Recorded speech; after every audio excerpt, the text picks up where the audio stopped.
অগ্নিসন্ত্রাসী ও হামলাকারীদের বিশেষ আদালতের সামারি কোর্টে বা ক্যামেরা আদালতে দ্রুত বিচার করে দৃষ্টান্তমূলক শাস্তির দাবি জানিয়েছেন মুক্তিযুদ্ধ বিষয়ক মন্ত্রী আকম মোজাম্মেল হক। শনিবার দুপুরে মাদারীপুরের রাজৌরের টেকেরহাট স্ট্যান্ডে এক মতবিনিময় সভায় তিনি এই দাবি জানান। মন্ত্রী আরও বলেন, সংযুক্ত আরব আমিরাতে ৬০ জনের মতো বাঙালি মিছিল করেছিল, ২৪ ঘন্টার মধ্যে তাদেরকে শাস্তি দেওয়া হয়েছে। তারা যদি একটি মিছিল করার অপরাধে শাস্তি পায়, তাহলে শেখ হাসিনা সরকারও এই সকল দেশদ্রোহীদের শাস্তি দিতে পারে। কোটা আন্দোলনকে কেন্দ্র করে সহিংসতায় মাদারীপুরে বিভিন্ন ক্ষতিগ্রস্ত জায়গা পরিদর্শন করেন মুক্তিযুদ্ধ বিষয়ক মন্ত্রী।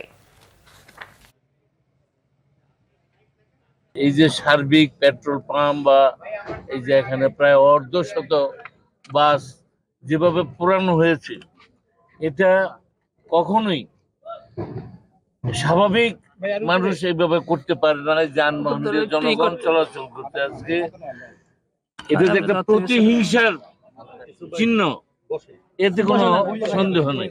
তাৎক্ষণিকভাবে যে ট্রায়াল হয় সাক্ষী প্রমাণ নিয়ে, সেটা আর এখন তো বর্তমান অত্যাধুনিক যুগে খুব জনগণের সাক্ষীর প্রয়োজন হয় না। ফুটেজ সেগুলো বলে কারা এগুলোর মধ্যে অংশগ্রহণ করেছে, সেই জন্য আমরা বলছি যে যাতে দ্রুততম সময়ে যাতে দৃষ্টান্তমূলক শাস্তি হয়।